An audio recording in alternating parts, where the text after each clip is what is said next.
Sadyang para sa'yo, lahat sa akin, iaalay sa'yo ang iyong kaluguran ang siyang nais ko. Maging kagalakan sa puso mo, O Panginoon, maging dalangin ng ating pong mga puso, maging laman ng ating pong mga ako'y puso. naririto Ang sambahin ng ating upang Panginoon. sambahin ka magpakailanman. Itataas kita sa aking buhay, ikaw ang Sama-sama natin itaas ang ating pong kamay. Sadyang para sa'yo, lahat sa akin, iaalay sa'yo ang iyong kaluguran ang siyang nais ko. Maging kagalakan sa puso Maging mo. kagalakan sa puso, ako'y nilikha. Sadyang para sa'yo, lahat sa akin, iaalay sa'yo ang iyong kaluguran ang siyang nais ko. Maging kagalakan. Maging kagalakan Ito po ang pagkakataon ninyong sambahin ang pinakamatamis na pag-awit ng ating pong Panginoon. Sadyang para sa'yo, lahat sa akin, iaalay sa'yo ang iyong kaluguran ang siyang nais ko. Maging kagalakan sa puso, ako'y nilikha. Sadyang para sa'yo, lahat sa akin, iaalay sa'yo ang iyong kaluguran ang siyang nais ko. Maging kagalakan sa puso mo. Kabanal-banal ang Diyos, walang katulad mo. Lahat ng buhay Yes, Lord, ay luluhod. Ikaw ay banal. Lahat ng langit magsasabing ikaw lamang, Jesus, ang Panginoon. Kabanal-banalan. Kabanal-banal ang Diyos, walang katulad mo. Lahat ng buhay sa iyo ay luluhod. Lahat ng labi Lahat ng labi magsasabi, magsasabing ikaw lamang, Jesus, ang Panginoon. kabanal-banal ang Diyos, Kabanal-banal ng ang Diyos. walang katulad mo. Lahat ng buhay sa iyo ay luluhod. Lahat ng labi, Lahat ng labi, masasabing ikaw lamang, Jesus, ang Panginoon. kabanal-banal ang Diyos. Kabanal-banal ang Diyos, Walang katulad mo. walang katulad mo. Lahat ng buhay sa iyo ay luluhod. Lahat ng labi lahat ng labi magsasabing magsasabing ikaw lamang, Jesus, ang Panginoon. Sa uli mo pagkakataon, kabanal-banalan, Kabanal-banalang Diyos, walang katulad mo. Habang nakataas mo ang ating mga kamay sa banal na Diyos, ay luluhod.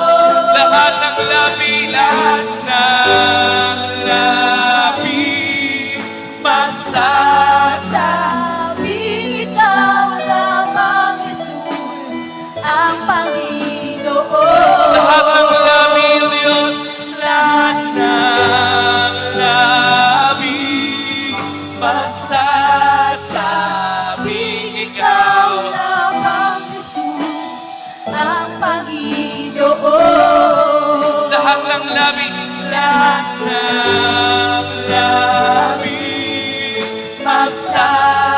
Magsasabing ikaw lamang, Jesus, ang Panginoon. lahat ng labi, lahat ng labi Magsasabing ikaw lamang, Jesus, ang Panginoon. Bisa pa po natin palakpakan ng isang malakas sa palakpak ang ating Diyos na buhay. Oh! Lahat ng nilikha ay magsasabing, ikaw ay dakila, ikaw ay banal, ikaw ay Diyos na hindi nagbabago.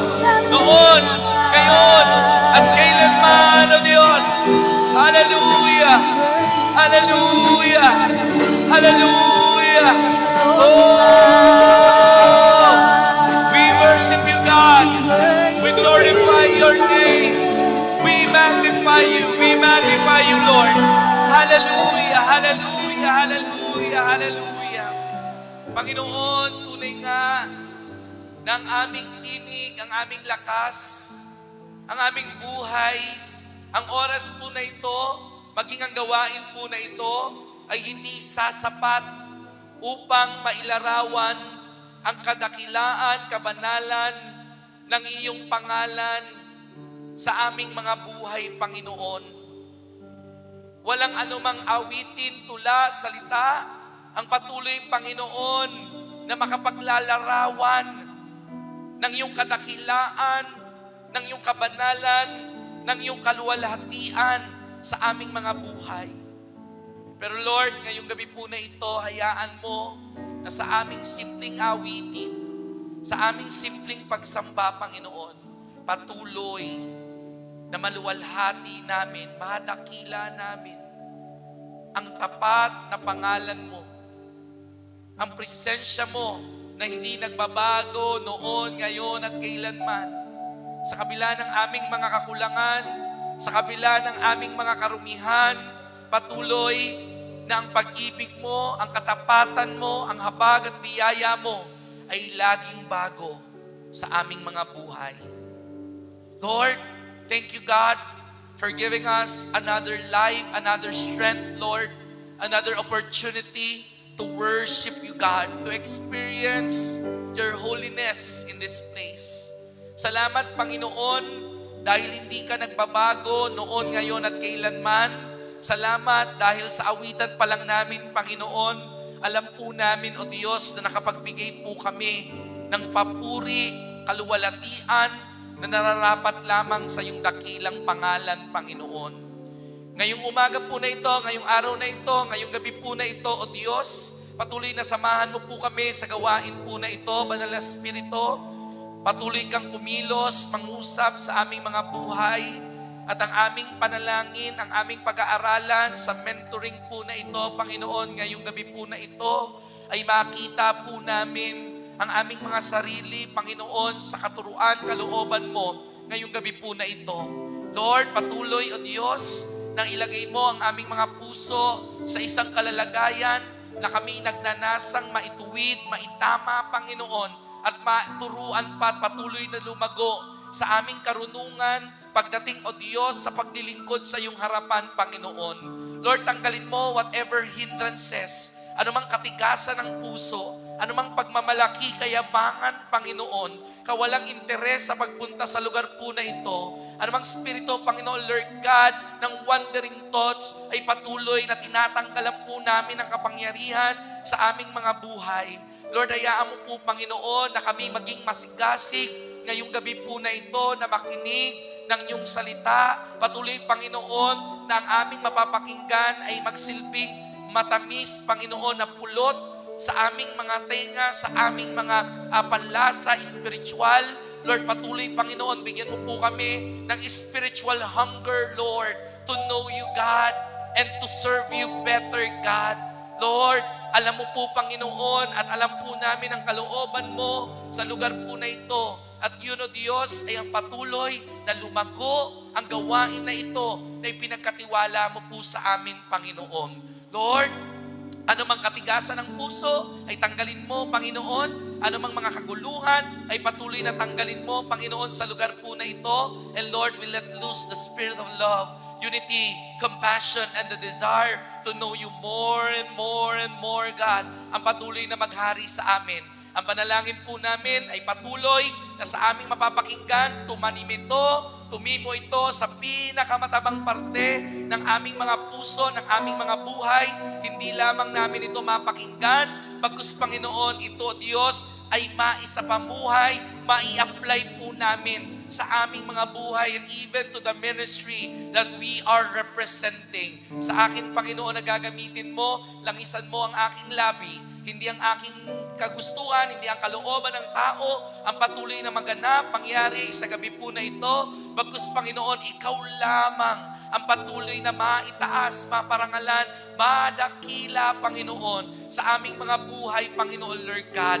Lord, itago mo ko sa iyong malapad na krus, O Diyos, at ikaw ang patuloy na maitaas. Hindi ako ang patuloy na makita sa pulpito na ito.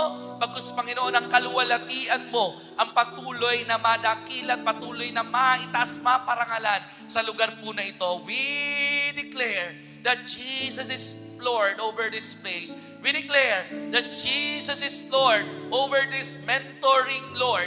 We declare that Jesus is Lord over our life, God. At Lord, sa bawat tagumpay na patuloy na nararanasan at mararanasan pa po namin, Lord, sa iyo po namin maingat na ibinabalik ang lahat ng papuri, ang lahat ng kaluwalhatian, lahat ng pasasalamat, ang lahat ng pagsamba. Tanging sa pangalan mo lamang, ang lahat po ay magsabi ng Amen. Amen. Palakpakan po natin ang ating Panginoon. Praise God. Sige po, tayo po lahat ay makakaupo na. Isang mapagpalang gabi po sa buhay ng bawat isa. At the same time po, I want to welcome everyone sa ating pong mentoring na ginagawa po natin every first Thursday of the month.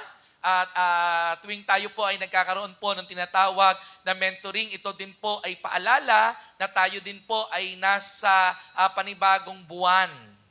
So, nakaraan ay Marso, so ngayon po ay nasa Abril na po tayo. At ibig sabihin po noon ay may bago din po tayong tema sa buong JIL Church Worldwide. Pero ngayon po, allow me na pagnilay-nilayan po muna natin ang importansya po ng katuruan na aking pong ibabahagi na alam ko po ay mahalaga na maunawaan, maintindihan po natin. At bilang mga lingkod ng Panginoon, every time na tayo po ay nagkakaroon ng tinatawag na mentoring, ay yung mga topic po na ating pong dinediscuss, yung ating pong pinag-uusapan po dito ay mga topics po that is design, naka-tailor fit para po sa pangangailangan po ng ating pong mga manggagawa. Hindi na po ako magpapahaba-haba pa ang ating pong pamagat ng ating pong pag-aaralan. Ngayon pong gabi po na ito ay pinamagatan po nating accountability as a servant of God. So napakahalaga po na sa panahon po natin ngayon ay maintindihan po natin na ang mga bagay na ginagawa natin ay may kaakibat na responsibilidad. We are accountable. Lahat po tayo sa loob po ng church na ito ay accountable in every way na maaari po nating maisip. At nung ako po ay nananalangin, sabi ko, Lord, ano ba ang pwede naming pag-aralan ng mga workers? And God, lead me in this topic na tungkol po sa accountability. Ang sabi po ng Romans chapter 14 verse 12, so then each of us will give an account of ourselves to God. Isang araw po, ay whether we like it or not, hindi natin maiiwasan, hindi natin matatanggihan na tayo po ay haharap sa Panginoon at ang lahat ng mga bagay na ginawa natin, hayag man or hindi, ay ipagsusulit po natin sa Panginoon. Nakakalimutan po natin ito, no? Ang sabi rin po ng Hebrews chapter 4, verse 13, nothing in all creation is hidden from God's sight.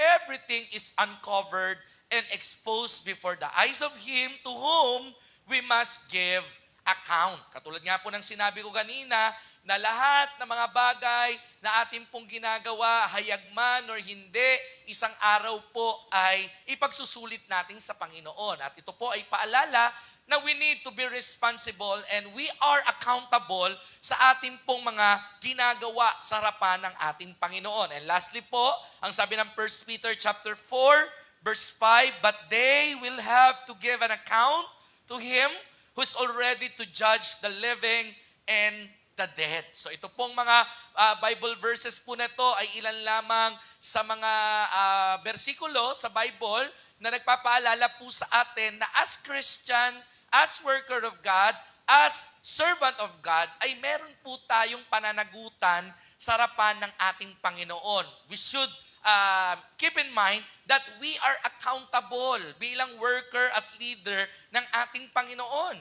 Ang sabi nga po rito sa introduction, tayo po daw ay nabubuhay, we are living in the times where action and consequences often feel disconnected and many struggle to take responsibility for their mistakes or acknowledge areas where they could have acted differently or improved. Totoo naman, tayo po ay nasa mundo po na ito kung saan tayo po ay nabubuhay na para bang maraming mga tao ngayon ay hindi nila naiintindihan that in every action na ginagawa po natin, may consequence po na katapat ito. Parang nakaraan lang pong linggo, no, nag-viral dun sa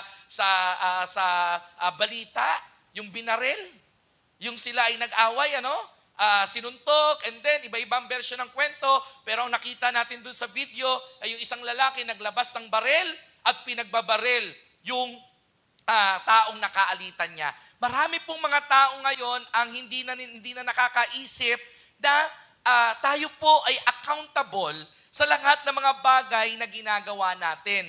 And even po tayong mga Kristiyano, kailangan po nating maisip, malagay sa isipan po natin, lagi ko pong sinasabi sa mga manggagawa natin, na sa paglilingkod po natin, hindi tayo naglalaro. Hindi po tayo nagkekengkoyan dito, ika nga nila, hindi tayo nagpapatawa lang rito. Ang ating pong ginagawang paglilingkod sa harapan ng ating Panginoon ay seryoso. Sabi mo sa katabi mo, ang paglilingkod ay seryoso. Sa kabila, sabi mo, ang paglilingkod ay seryoso. Pag sinabi pong seryoso, hindi yung ibig sabihin, hindi ka na tumatawa, ha? Ang ibig ko lang po nating sabihin, sa paglilingkod natin, we need to take this seriously. Hindi po tayo naglalaro sa ministry. Accountability is one of the most important principle in the Christian faith. Hindi natin napapansin, pero kung babasahin po natin ang Biblia, accountability ang laging itinuturo ng ating Panginoon sa kanyang mga lingkod. One of the essential principles Jesus taught to His disciple is the importance of responsibility and accountability. This can be seen in the recurring theme about taking care of the lost, referring to becoming a good shepherd. Kung titingnan po natin ang mga turo ng ating pong Panginoong Hesus, ay makikita po natin ay ang mga tema na laging itinuturo ng ating Panginoon has something to say with accountability. Kung paano natin aalagaan ang mga tupang ipinagkatiwala sa atin ng Panginoon at kung paano tayo magiging mabuting pastol sa harapan ng ating Panginoon. Gian, sana sinasama mo tong mga sinasabi ko kapag yung kaya nga sinusulat ko at nilalagyan ko ng yan. Yan ba yun? O yan. Paki-post para nakikita nila. Okay? It is a reminder that we do not live for ourselves, but we live in service to God and others. Ang paglilingkod po natin, hindi po tayo naglilingkod para lamang po sa ating sariling satisfaction. Hindi dahil wala lang tayong magawa. Hindi dahil tayo po ay problematic lang sa loob ng ating pong mga tahanan or wala lang po, marami lang pong spare na oras, kundi dapat maintindihan po natin na kaya tayo naglilingkod ay para sa Diyos at para sa mga tao na pinagkatiwala ng Panginoon. Amen po ba? Every blessings, talents, and opportunity that we receive came or comes with a responsibility. Meron kang mga talentong binigay sa'yo, may mga pagpapalang binigay sa'yo, may oportunidad na ibinigay sa'yo ang Panginoon, at huwag nating kakalimutan na kasabay na mga bagay na yan na ibinigay ng ating Panginoon, may kaakibat na responsibilidad ang mga bagay na yan. Amen po ba? Binigyan ka ng Panginoon ng kahusayan sa pag-awit, sa pagsayaw, sa pagtuturo, sa pananalangin, may responsibilidad ka na gamitin yan sa harapan ng ating Panginoon. Many people desire God's blessing. Totoo naman. But few embrace the accountability that comes with them. Wala naman sigurong tao ang tatanggi sa pagpapala. Amen po ba? Lahat tayo gusto natin ma-bless. Lahat tayo gusto natin ng pagpapala. Pero ang nakakalungkot lang po kung papaanong lahat tayo ay gusto natin tayo po ay mapagpala, iilan lang po sa atin ang nagnanasa na maging accountable sa mga bagay po na ipinagkatiwala sa atin ng ating Panginoon. Gusto lagi blessing. Gusto lagi, may tawag doon, kabig lang ng kabig. Pero kapag hinihingi na yung presyo doon sa mga bagay na ito, hindi na po natin maibigay. Kasi tayo, nasa Nasa kultura tayo ngayon na ang gusto natin, laging kabig lang ng kabig. Pagdating po sa gobyerno, ang gusto lagi natin, yung tayo ay pipila na lang, hindi na natin paghihirapan ng pera, ayuda na lang. Amen? Kaya nga may tinatawag sa political science na political patronage. Meron ako nabasa na sa politika po pala, may tinatawag sa political science, may tinatawag na intentional poverty. Pag sinabi pong intentional poverty, sinasadya ng mga politiko na tayo ay maging mahirap nang sa ganun, lagi tayong nakaasa sa kanila. Ang tawag naman doon is political patronage. At yung political patronage na yon, nakikita natin yon sa pamamagitan ng mga ayuda na binibigay sa atin. Ganyan tayo ngayon. Yan ang kultura na kinalakhan natin na halos lahat ng bagay ayaw na nating paghirapan. Ang gusto na lang natin, kabig tayo ng kabig. Amen po ba? Parang nung nakaraan, sino ba yung mga kausap ko noon? Nung nagpunta kami nung Sunday sa bahay nila Sister Karina, napag-usapan namin kung gaano kahirap ang buhay nung araw, na bago ka kumain, ay kailangan magbabayo ka muna ng bigas. Hindi ka kakain kapag hindi ka magbabayo. At meron pang mga pangyayari daw minsan na pagtatamad-tamad sila magbayo, kaya hindi nila nakikita yung binabayo nila, yung niluluto nila, may ipa-ipa pa. Kaya habang kumakain sila, tinatanggal-tanggal nila yung mga ipa-ipa sa bibig nila. Ganun kahirap. Pero kahit ganun ang kahirap, ang kagandahan ng araw, ang mga tao natuto na lahat ng bagay pinaghihirapan. Ang lahat ng bagay, accountability, may accountability sila. Pero sa panahon po natin ngayon, ang accountability ay nawawala na unti-unti sa buhay ng mga tao, and most especially, even sa ating pong mga Kristiyano, nawawala na ang accountability. Ano naman kung Kristiyano ako? Ano naman kung ako'y worker? Ano naman kung ako'y song leader? Ano naman kung ako'y manggagawa ng Panginoon? Basta ito pa rin ang aking gagawin. Naalala ko po yung sinabi ni Winston Churchill. Ang sabi ni Winston Churchill, the price of greatness is responsibility. Gusto po natin na lumago ang simbahang ipinagkatiwala sa atin ng Panginoon. Amen po ba? Gusto po natin na mangyari yung lagi pong dinedeklara po natin, a glorious church. Yun po ang vision po natin Yun po ay hindi lamang po para sa kabuuan ng GIL Church, kundi po even sa mga maliliit na simbahan, and that includes us, na tayo po ay magkaroon ng tinatawag na glorious church. Pero ang sabi po ni Winston Churchill, the price of greatness is responsibility. Kapag hindi tayo nagiging responsible, huwag tayong mag-expect na makakagawa tayo ng mga kahigit pang mga bagay, ng mga kamanghamanghang bagay. Noong nakaraang Thursday po after po ng midweek nagsermon pa po ko rito Yung iba na alam nilang masisermonan, umuwi agad Noemi Yung mga binabanggit natin, kahit nabanggit ko na, umuwi pa rin Amen? Sinasabi ko sa kanila, kaya ganito ang nangyayari sa loob ng church. Kaya ganito ang nagiging performance natin. Nawawala ang responsibility. Amen po ba? Nagiging complacent tayo. Yung accountability, yung weight ng accountability ay hindi na natin nararamdaman. As God's servant, we are accountable for our thoughts, our words, and even our action. Tandaan po natin that one day, we will stand before God and give an account of our lives. Na ang tanong nga lang po, sa buhay ng bawat isa, will be, pag tiningnan po ba tayo humarap sa ating Panginoon, sasabihin ba ng Diyos sa iyo, Pedro, well done, my good and faithful servant. Dalawa lang naman po ang maririnig natin sa eternity. Well done, my good and faithful servant. Or, lumayas ka sapagkat hindi kita nakikilala. Ano kaya ang gusto mong marinig sa araw na yon? Yung panahon po na yon, marami tayong pwedeng iwasan sa mundo na ito, pero ang hindi po natin maiiwasan yung isang araw, lahat po tayo haharap sa Panginoon. At gaano man kalaki, gaano man kaliit, ang ministeryo na ginagampanan mo sa loob ng simbahan, lahat po yan ay i-account po natin sa harapan ng Panginoon. Sabi nga po ng Matthew, chapter 12, verse 36, but I tell you that men will give an account on the day of judgment for every careless word they have spoken. Sabi po dito, isang araw, lahat tayo ihaharap sa Panginoon, huhusgahan ang lahat ng mga bagay na ginawa natin, mga salita na binanggit po natin na walang kabuluhan. Faithfulness is tantamount to being responsible. Tandaan po natin yan. We want to be faithful, umpisahan po natin sa pagiging responsable. Amen?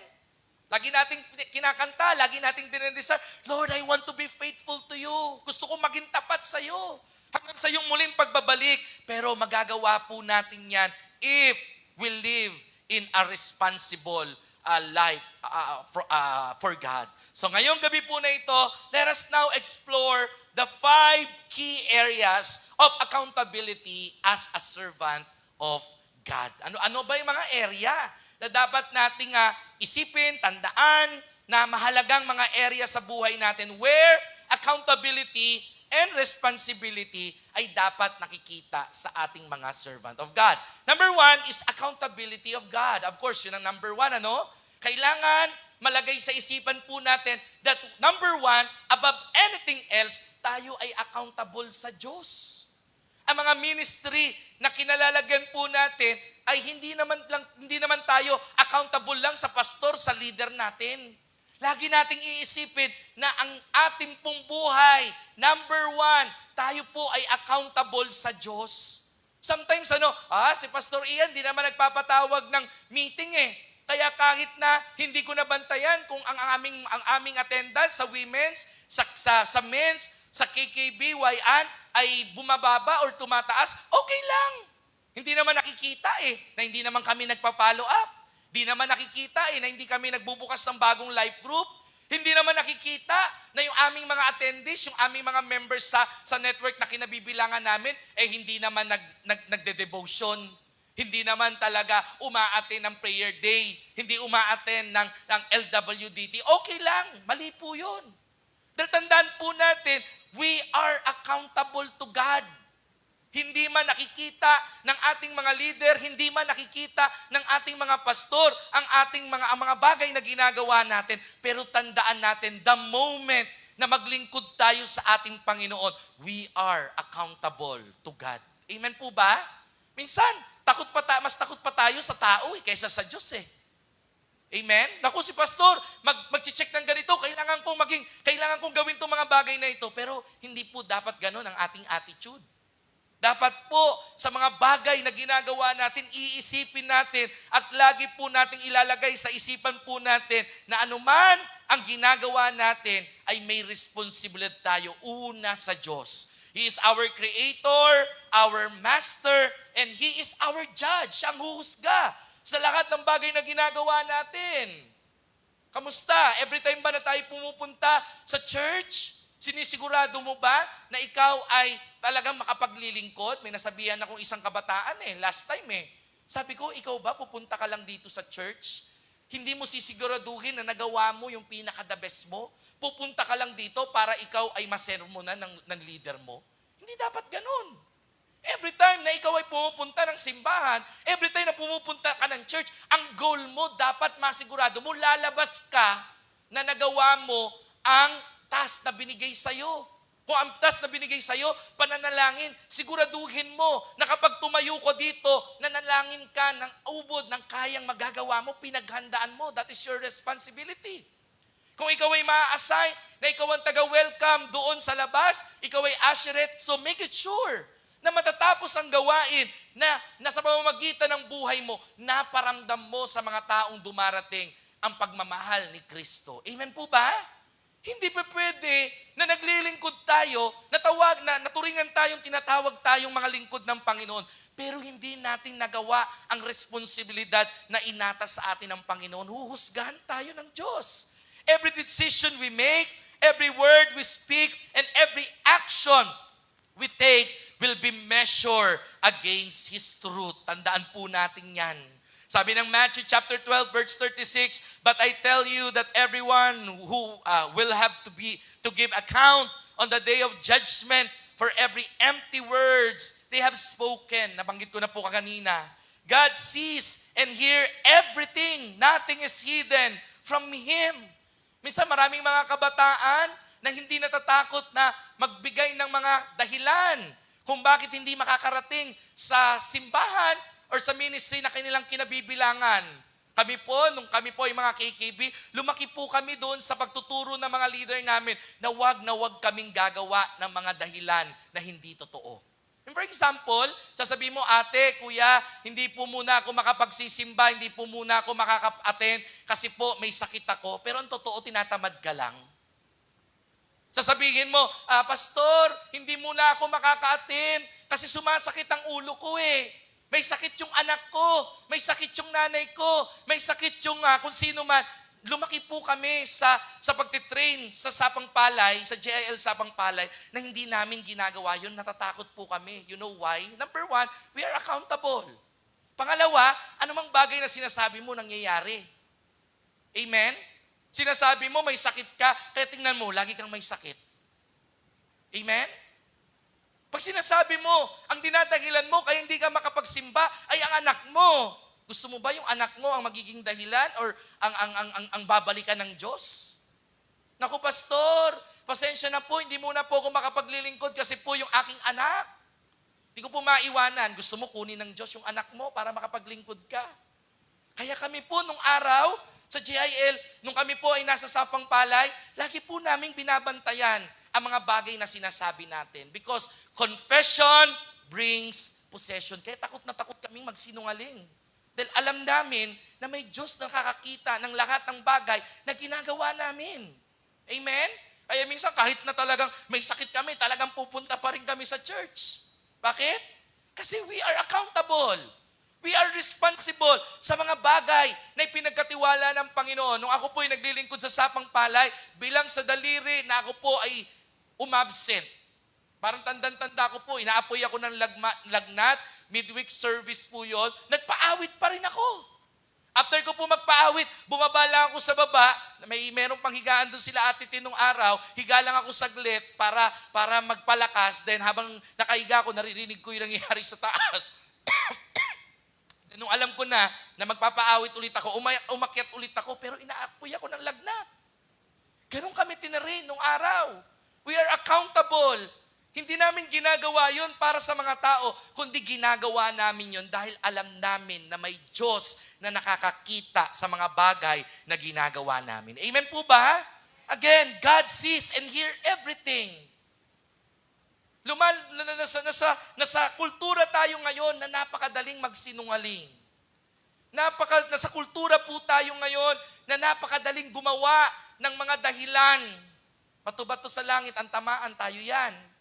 Pero nung araw po, alam nyo, ang nakakamiss sa mga ugali ng mga Kristiyano nung araw, walang dahilan dati. Kahit na patay ang magulang, may patay sa bahay, may sakit ang kung sino man, makikita mo ang mga manggagawa ng Panginoon naglilingkod para sa Panginoon. Amen? Kaya hindi nakapagtataka, ang JIL ay talagang nag-boom. Hindi, walang dahilan. Kaya nga minsan nagtataka ako, may mga ilang mga estudyante pa lang, hindi na makapaglingkod, estudyante pa lang. Naalala ko po, yung mga worker dati, sila Pastora Jem, yung mga dati ko pong mga senior na mga worker, nagtatrabaho sa Makati. Pero never na naging dahilan para po yung trabaho nila na yun ay maging daan, maging dahilan para hindi sila makapaglingkod. Yung mga ate namin noon, kapag sila, yung sa worship leading team, lagi kami kompleto. Pag ang praktisan alas 7, dumarating silang alas 7. Ang mga trabaho sa Makati pa, nagbabiyahe pa para lang makapunta sa praktisan. Pero walang nagiging problema. Bakit sa panahon natin ngayon, napakasimple na lang ng paglilingkod, lahat na ibinigay na sa atin, hindi pa natin magawa. Why? Hindi dahil nagbabago ang panahon. Ang dahilan is because we lose accountability sa paglilingkod. Amen po ba?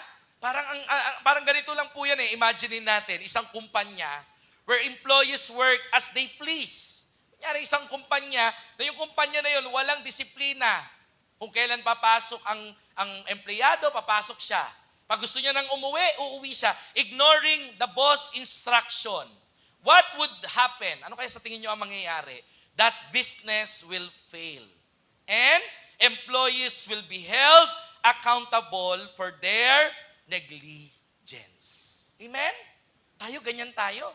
Minsan pag ako po, ang aking ko pong kasing gising everyday, alas 3:30 ng umaga eh. Minsan, di ba, parang minsan naranasan nyo na po ba yon? Yung kung kailan, laging masarap ang tulog mo pag may pasok ka. Pag wala kang pasok, doon ka maagang gumigising. Ba't ganun? No? Kung kailan papasok ka, doon ang sarap-sarap ng tulog. Nakatamad bumangon. Kinabukasan, walang pasok, doon ka naman tirik na tirik yung mata mo. Tapos kung kailan gusto mong hindi, wala akong pasok ngayon, tutulog pa ako. Hindi ka makatulog. Amen po ba? Ba't ko nabanggit yun?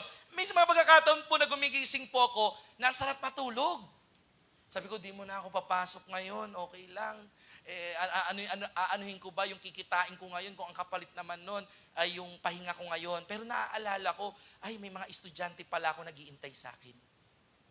Ay, mayroon pala mga estudyante na kailangan kong puntahan. Responsibilidad, accountability. Amen? Kaya kahit pupungas-pungas ka, tatayo ka, maliligo ka, magbabiyahe ka, papuntang Novaliches para pumasok. That's called accountability.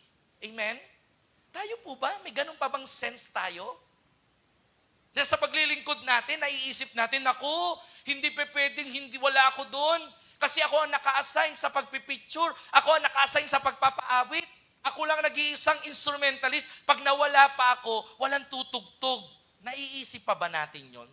Are we still accountable? O wala na tayong pakialam? Okay lang naman.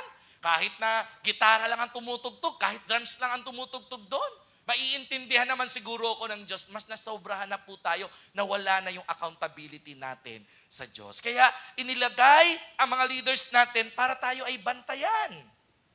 Para tayo ay gabayan, para tayo ay palalahanan sa mga bagay na dapat hindi natin dapat gawin. Amen po ba? Kaya wag ma-offend kay pastor. Wag ma-offend kay leader pag dinidisiplina. Naku, ako na naman ang pinariringgan ni pastor. Naku, ako na naman ang nakita ni pastor. Hindi po.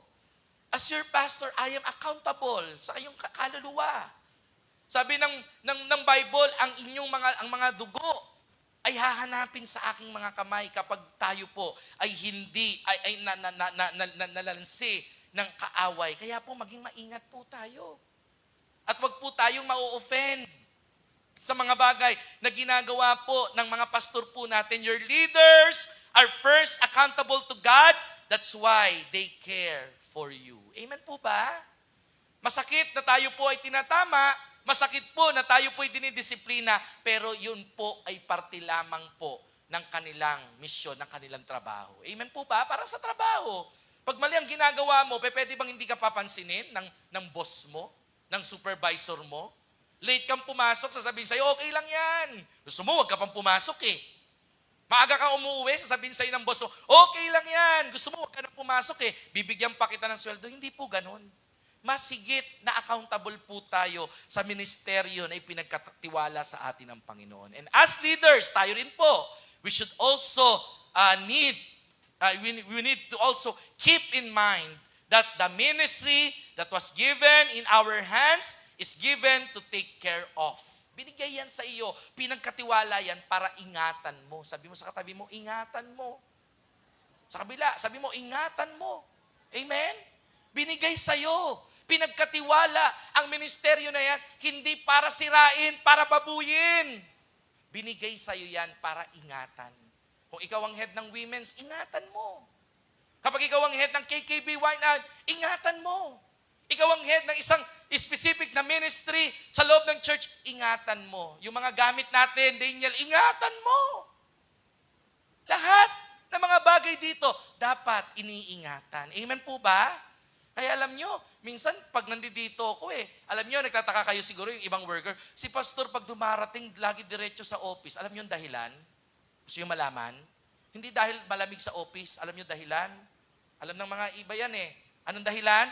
Kasi kapag nasa labas ako, ang dami ko nakikitang problema, umiinit ang ulo ko. Kaya para na lang di uminit ang ulo ko, anong ginagawa ko? Nagkukulong na lang ako sa office. Kasi pag lumalabas ako, may kalat dito! Yung mga gamit nyo rito, kalat-kalat! Ito, ba't hindi pinatay ito? Ang dami kong nakikita.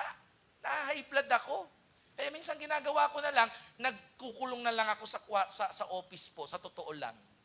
Kaya yung mga kabataan po natin, pag lumalabas na ako, natataranta sila Hindi dahil takot sa akin, dahil alam nila, may mga makikita na naman akong mga bagay na mga maling nagagawa nila. Because we are accountable, kailangan iniingatan ang lahat ng bagay. Amen po ba? Pag may nakikita po akong mga electric pang nakabukas, mga gamit natin, nakakalat-kalat, pinagagalitan ko po. Bakit? Ang lahat ng mga bagay na pinagkatiwala sa atin ng Panginoon, dapat iniingatan. Amen po ba?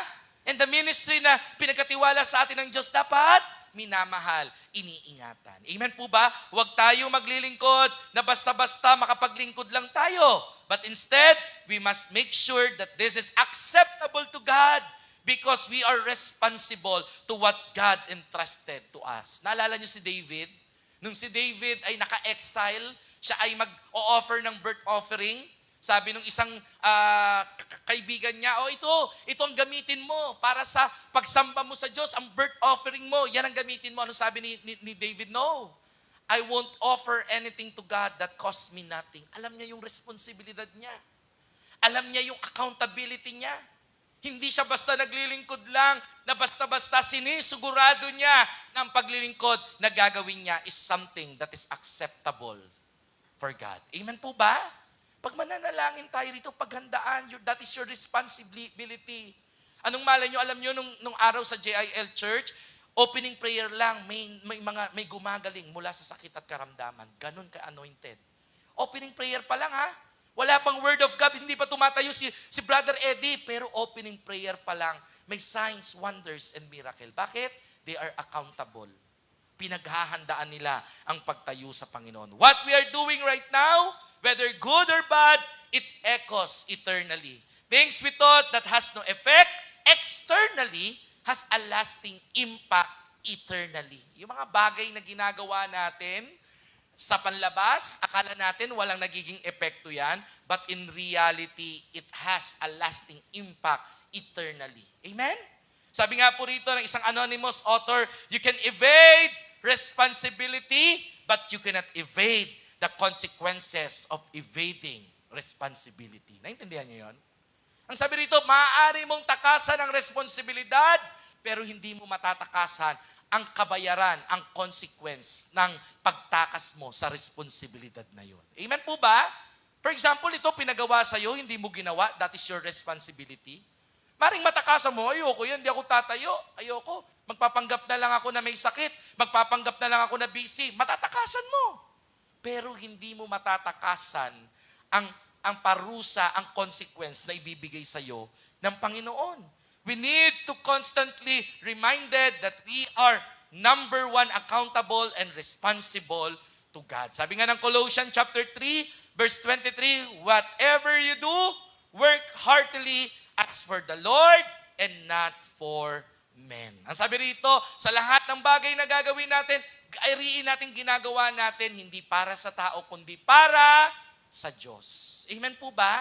Lagi nyo po narinig sa akin yung mga KKB dito alam na yung kaartihan ko alam nila kung papasa sa standards ko hindi Ganun sila kaingat. Ay, ayaw, hindi papasa kay Pastor Ian yan.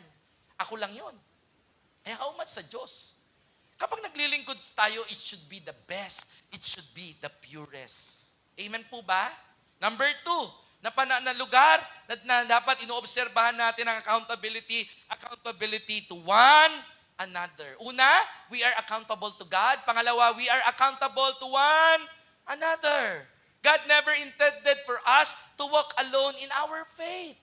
Hindi tayo nilikha ng Diyos para tayo ay maglakad mag-isa sa ating pananampalataya.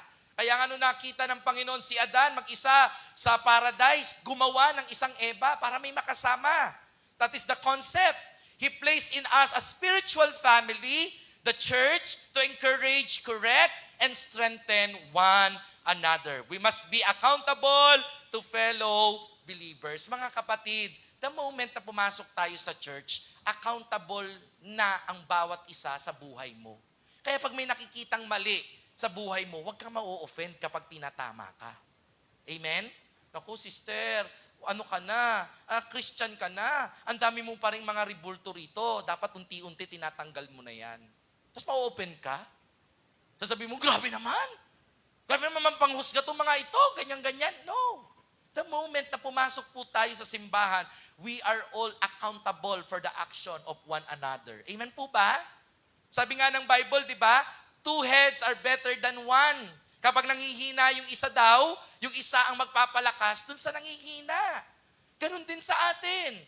Sa ating mga buhay, we are accountable sa buhay ng bawat isa. Kapag alam mo, yung kapwa mo nakakagawa ng hindi tama, i-correct natin siya with love.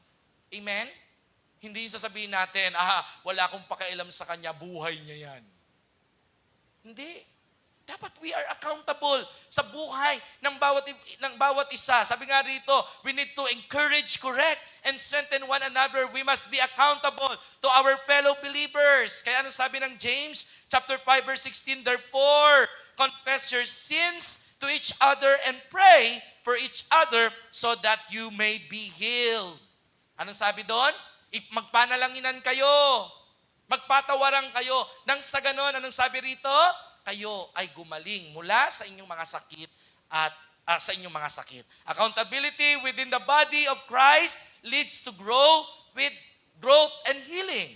It is through confession, correction, and encouragement that we mature in our faith. Kaya pag meron tayong life group is where we show our accountability to God's people. Mga life group leader, calling the attention. We are accountable sa buhay ng mga taong ipinagkatiwala sa iyo. Gaano katagal nang nandiyan yan sa life group mo? May nabago na ba? O ganun pa rin ang ugali? Yung commitment ba nag-improve?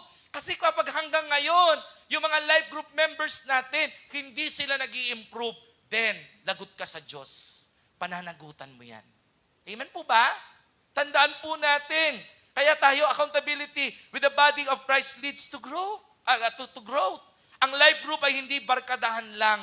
We need to be reminded that life group leaders, that this is where they grow and learn more about Christ. Alam niyo, na-observehan ko sa mga life group natin, nagiging parang barkadahan Kitaan tuwing Sunday, kwentuhan. Pero mga life group leaders, tandaan natin, ang life group, kaya sinabing life group, baguhan ng buhay.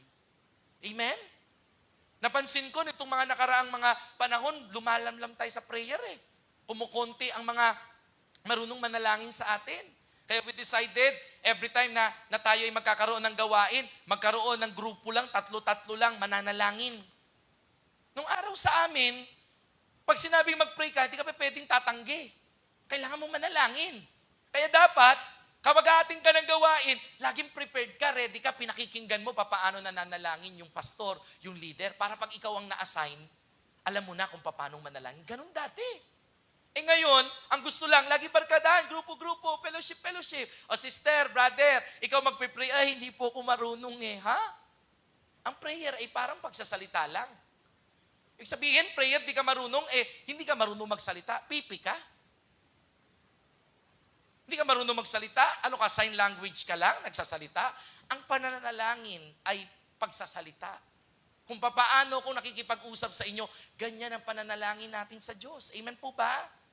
Mga life group leader, turuan ang ating mga miyembro na unti-unti sila ay matutong manalangin. That is the basic thing na dapat ginagawa. At alam nyo po ba, nung araw, at alam ko hanggang ngayon effective yun, alam nyo yung mga bagong mga Kristiyano, meron silang something na very, very favored sila, mga bagong Christian, kapag nananalangin sila, yung mga baby Christian, madaling sinasagot ng Panginoon ang prayer nila.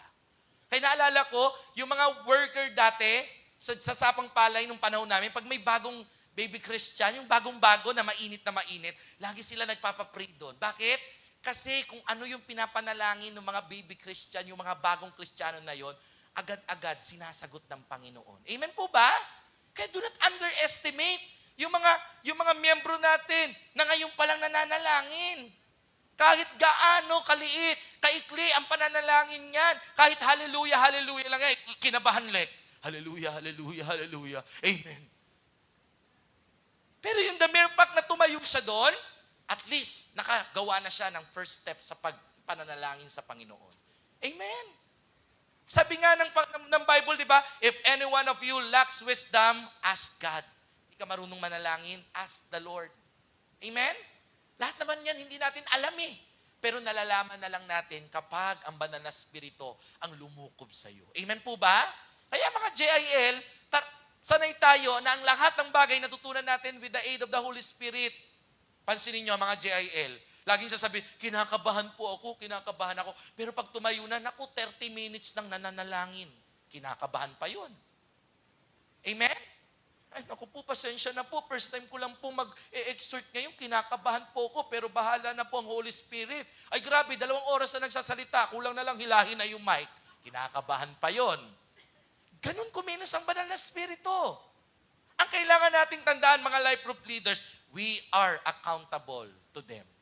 Mga tayo ang nanay, spiritual mother and spiritual father. May mga nanay na po rito, anong pakiramdam ninyo kapag yung anak ninyo, 10 taon na lumipas, ang ugali, ang itsura, 1-year-old pa rin? Ay, may something doon. You're accountable. Kapag ikaw, magulang ka, yung anak, 5 taon na, hanggang ngayon, di pa nagsasalita, hindi pa kumakain ng mga pagkain, you are accountable. Amen po ba? Kaya mga life group leader, tandaan po natin na accountable tayo sa mga members natin. You need to have vision for them. Ano ba sila? Ano bang gusto mo mangyari sa kanila? Sa mga hinahawakan natin, lagi nyo silang i-imaginein, ito si Sister Karina, isang araw magiging pastora to. Amen? Si Sister Annabel, isang araw magiging bishop to. Amen? Magiging, isang araw si Sister Ulisa, lahat ng papatungan ng kamay, gumagaling. Lahat ng patay nabubuhay. Lahat ng buhay namamatay. Hindi, wag naman yon. Grabe, ganun dapat tayong mga life group leader. You should have vision sa inahawakan mo. Kasi kung laging tingin mo lang sa kanila member, ganun mo lang lagi sila ititrato. Member lang. Kaya, okay lang yan. Kasi ang tingin ko lang naman dyan, member, kaya kahit hindi mag-pray yan, kahit hindi mag-devotion yan, kahit hindi umatin yan, okay lang yan, tingin ko lang naman dyan, member Pero lagi mong titingnan yan, ito ang susunod na Brother Eddie. Ito ang susunod na Ate Joanne sa pagpapaawit. Kaya dapat, lagi ko siyang binabantayan. Dapat ganun. We are accountable sa buhay ng bawat isa. Amen? Nung ako po yung mahawak ng life group, lagi kong ini-imagine, yung mga hinahawakan ko pong life group, sabi ko, itong mga ito, ang vision ko dito, kung nasaan ako, nandoon din sila. Kaya ako, nung ako'y nagla-life group, tinuturuan ko. Sinasama ko, pag ako'y nai-invite sa ibang mga churches, sinasama ko sila para makita nila papaano mag-preach, papaano magturo. Kasi yun ang vision ko sa kanila. And glory to God, may mga ilan po, yan po sila Christian, sila Rusty, mga life group ko po yan eh. Pastor DJ, life group ko po yan eh. Sino pa ba? Si Making. Life group ko po yan eh. Ngayon po, for God's glory, hindi lang naman ako yon. Pero yung mga bagay na binisyon mo sa kanila, nangyari na yon. Amen? Step by step, makikita mo, sumakses ka eh. Amen? Si Noemi po, nung inumpisahan ko, lagi ko siyang dinedesire, Lord, hindi ako pwede na ako lang dapat lagi ang nagtuturo. Dapat meron. Kaya si Noemi, tinitrain ko. And even po yung ating mga pulpit minister, hindi ko palang po magawa eh. Pero dinala ko na po yung libro ko ng theology eh. Sabi ko, tuturuan ko kayo ng theology para yung inyong teaching lumalalim. Yung pagtuturo, mas nagkakaroon ng substance. Kasi accountable ako sa kanila. As their pastor, as their life group leader, accountable ako sa inyo. How about you, life group leaders? Accountable ba kayo dun sa hinahawakan ninyo? Turuan nyo silang manalangin. Kaya tayo rito, napapansin nyo, yung siya nagda-drums, tapos biglang tatayo, siya pala mag-closing prayer. Habang gumaganon pa. Hindi makaalis. Ayun pala, siya pala ang mag-closing prayer. Ang dami-dami natin. Amen? O minsan naman, nandito, nagbaback up. Tapos biglang, kukunin yung mic, siya pala ang magta-tithes and offering. Amen po ba? Or minsan naman dito, biglang may susulpot dito, kukunin yung are we blessed? Tayo po'y dadako sa Siya rin na mag-announcement. Wala na ba tayong ibang worker? Wala na bang iba? So dapat tayo mga life group leaders, we are accountable sa kanilang mga buhay. Dapat tinitrain. Amen po ba? Kaya nakaraan, pinagsabihan ko si Lek eh. Lek, nakita ko yung mga women's nyo, isang buo pa rin kayo nagpe-pray. Ang sabi ko, 3-3. Ay, hindi sumusunod ah. Kasi po pa yung iba po ayaw mag-pray eh.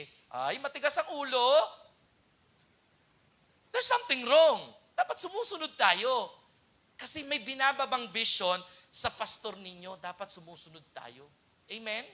Hindi pa pwedeng, sinabi ng pastor, ito ang vision na pinapakita. Bahala ka dyan, pastor. May vision kaming sarili.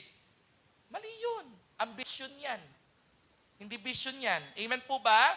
Para imagine natin, a student struggling with a subject often improves when they have a mentor or tutor. In the same way, Christian grows stronger when they surround themselves with mature believers who believe and correct them in love. Amen?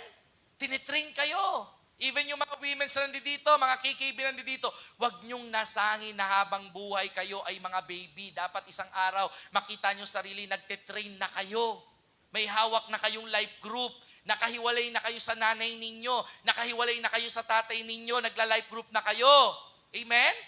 Hindi. Ang gusto, sige, padamihin lang natin ang padamihin to hanggang maging 50, tayo-tayo. Hindi ganon. Kailangan matuto kayo na isang araw makahawak kayo ng life group. Amen? Maaalala nyo, ay ganito pala ang pakiramdam. Ganito pala pakiramdam kapag nagpa-follow up ka tapos sinataguan ka, ganito yung ginagawa ko dati kay Sister Lek eh. Sakit pala. Ganun pala pakiramdam, inaani ko na ngayon. Ay grabe, pala ang hirap ng ginawa nila Sister Ulisa sa akin nung araw.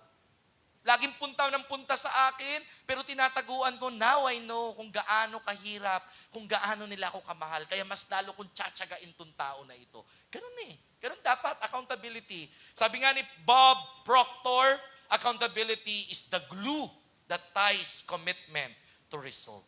Amen?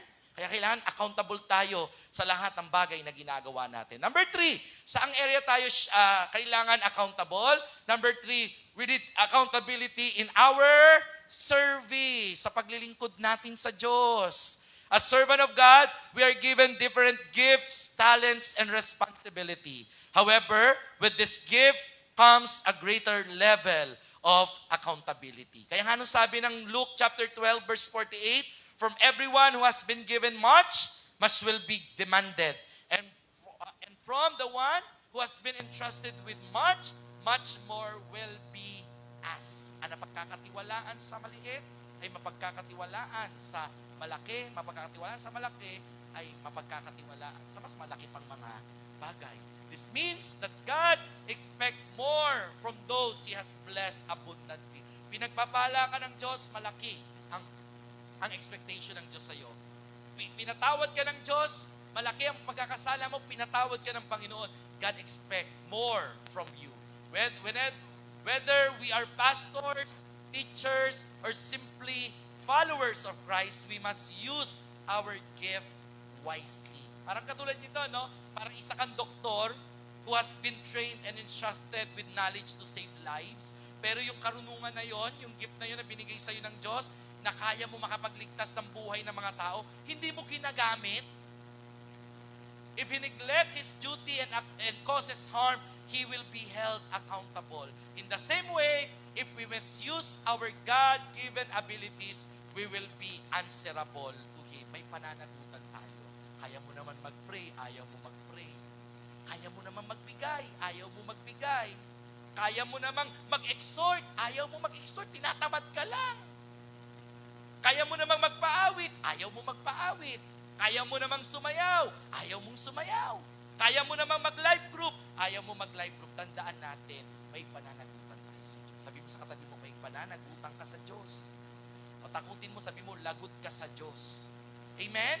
As if we are spiritual doctor, God appointed in this world. Tayo po yung mga spiritual na mga manggagamot. He assigned us in different tasks and He expects us that we become responsible to the task God has given us. Kapag tayo mga doktor ay hindi naging responsable sa task na ibinigay, marami ang mamamatay, marami ang mapapahamak. Amen? Whatever ministry or task you are assigned, whether significant man yan or not a big role or small role in the church or ministry, tandaan natin, importante lahat yan. Amen? Hindi mo na ako mag-church kasi doon lang naman ako sa registration, taga-kamay lang naman ako, hindi nga ako kilala ng mga tao. Hindi. Sa mga tao, insignificant ka, pero sa Diyos, mahalaga ka. Amen? Alam nyo, yung simpleng pagkamay sa labas, pag-welcome, may mga dumarating minsan, mabigat ang loob nila. Pero nangitian mo, according sa psychology, according sa pag-aaral, kapag maganda yung bungad agad natin sa mga tao, na prepare ang kanilang puso. Amen? Nag-away muna silang mag-ina, mag-asawa, pero nung nakita yung ngiti mo, nakalimutan yung problema. Amen? Ang problema, ikaw mismo na nagwe-welcome na kasi malmal ang mukha mo. Bilisan mo, masok ka na. Lalabas yung aircon. Ano ba yan? Bilisan. Masayang pumasok, dumating, masayang lumabas ng bahay, pumasok dito, bugnot na. Baliktad. Lahat ng bagay na ginagawa natin sa lugar na ito, significant, mahalaga. Sabi mo sa tabi mo, mahalaga ka. Amen? Mahalaga tayo.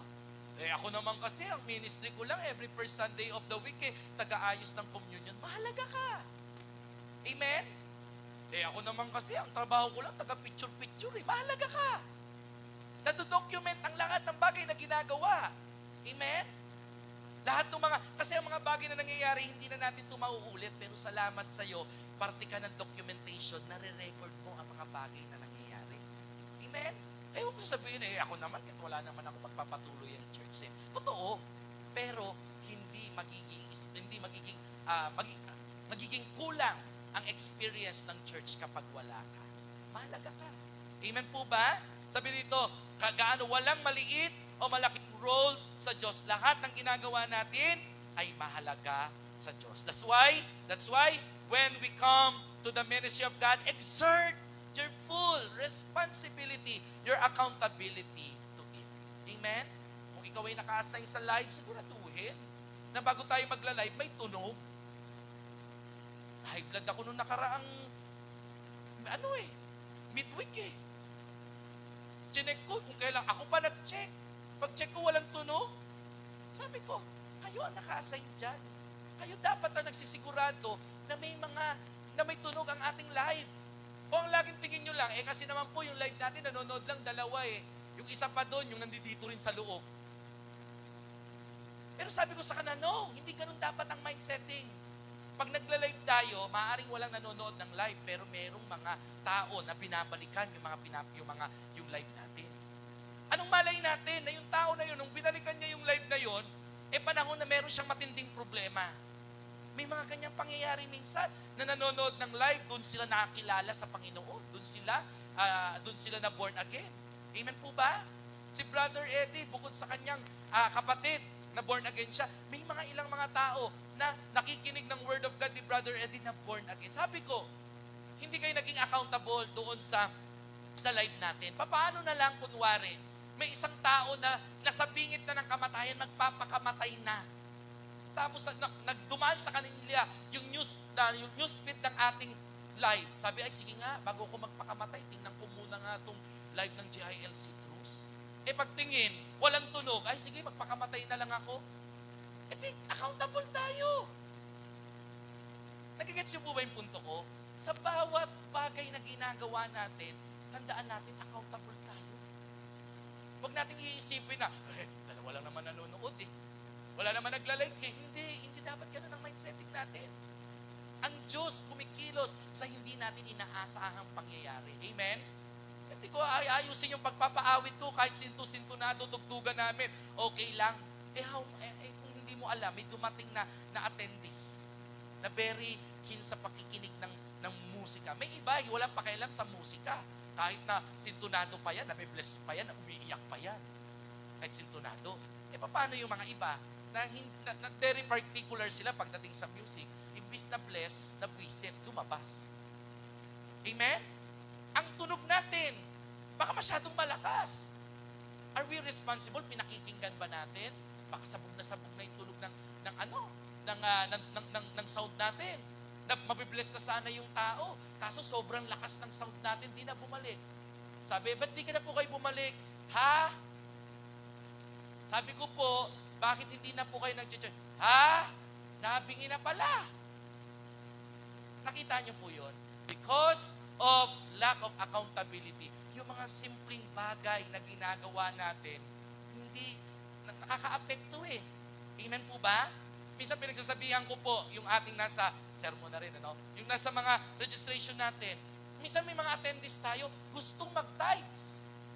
Hindi makapag-tithes, hindi binibigyan ng envelope kaya nga daw, may nakarelate. Diba? Accountability. Paano man lang, na pagpasok pa lang dyan, bigay na agad. Magbigay sila or hindi okay lang, pero kung convictin sila ng Diyos na magbigay sila, mabuti. Paano kung may pumasok dito na ginamit ng Panginoon, magdo-donate ng 1 million? Hindi mo binigyan ng tithes envelope. Sabi niya, paano ko maglalagay? Sige, hindi ko na lang muna ibibigay ito. Nako, yun yung ibig sabihin na pera na naging bato pa. Nakita nyo, maliit na trabaho lang, pero pag hindi tayo naging responsable, ang laki na naging epekto sa church. Amen po ba? We need to be responsible. Naalala ko po isang kwento, in the early days of NASA, during the Apollo program, nung ang tao po ay nagpaplanong pumunta ng buwan, a reporter once visited a space center and saw a janitor diligently sweeping the floor.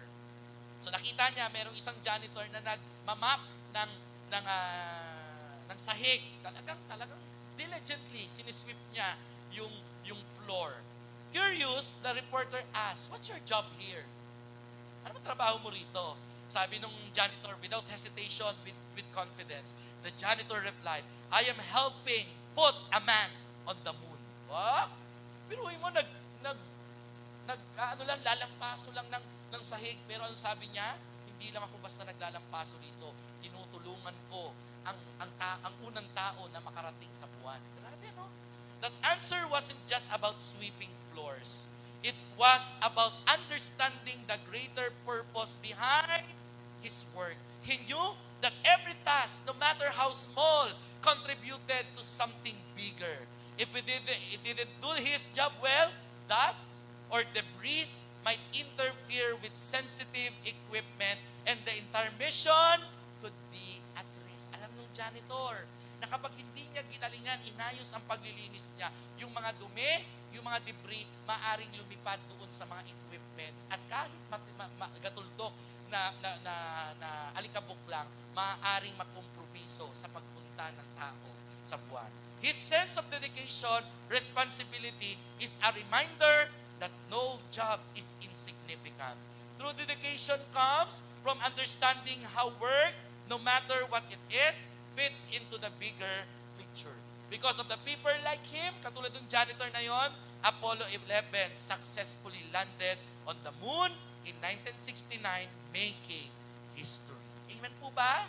Hindi man yung janitor na yon nakarating doon sa buwan, pero dahil doon sa simpleng paglilinis niya doon sa space station, naging parte na siya ng success at history ng tao. Amen po ba?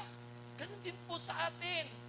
Yung simpleng nag-i-intercede ka para kay pastor, yung simpleng pagdating mo rito, imbis na nagchichismisan kayo, nag-i-intercede kayo, nakatulong kayo sa pagpipreach ni pastor. Amen po ba?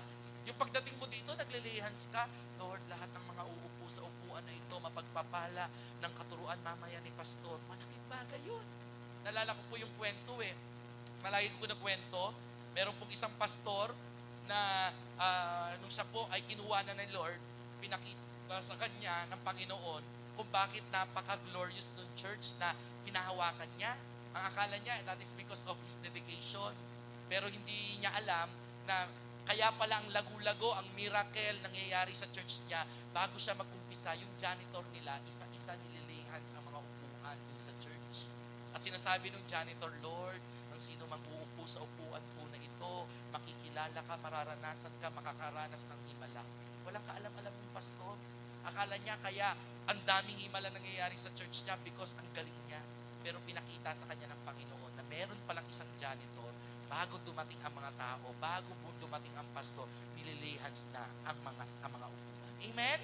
Walang maliit, walang malaking trabaho sa harapan ng ating Panginoon. So the lesson, greatness isn't always about doing extraordinary things. It is about doing ordinary things with extraordinary dedication. So God does not call the equipped, He equips the called. But He holds them accountable for using what He has given them. Number 4, bilisan na lang po natin, the consequences of avoiding accountability. Ano ba ang mga consequences? So basahin ko na lang po sa inyo. When we refuse to be accountable, we invite spiritual decline and destruction.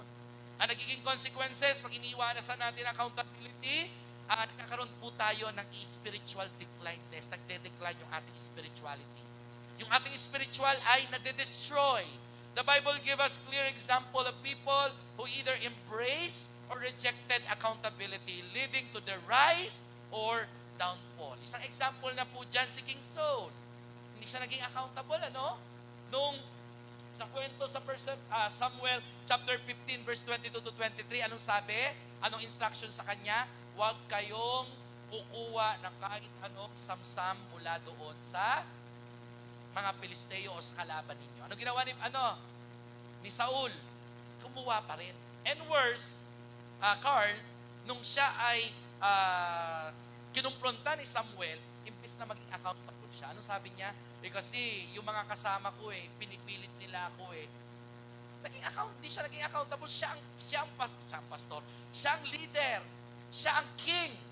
Hindi siya naging accountable. Nagpadala siya sa gusto ng mga tao sa paligid niya. Kaya ano nangyari? He blamed others instead of repenting and God rejected him as a king. Hindi katulad ni King David, on the other hand, he committed great sin but repented when confronted by the prophet Nathan. Because he took responsibility, God forgave and restored him. A company that refuses financial audit, parang katulad lang yan, will eventually collapse due to corruption. In the same way, when Christians reject accountability, they open the door for sin and destruction na sirain ang ating buhay. When accountability is present, progress follows. When it is absent, decline is inevitable. Pag hindi ka accountable, kapag accountable ka sa mga bagay na ginagawa mo, yung progress, yung paglago, lagi nandiyan. Kaya hindi lumalago ang ministry na hinahawakan natin, wala na kasi ang accountability. Amen po ba? Kaya importante ang accountability. Number 5 and the last, living a life of accountability. Bilisan na lang natin.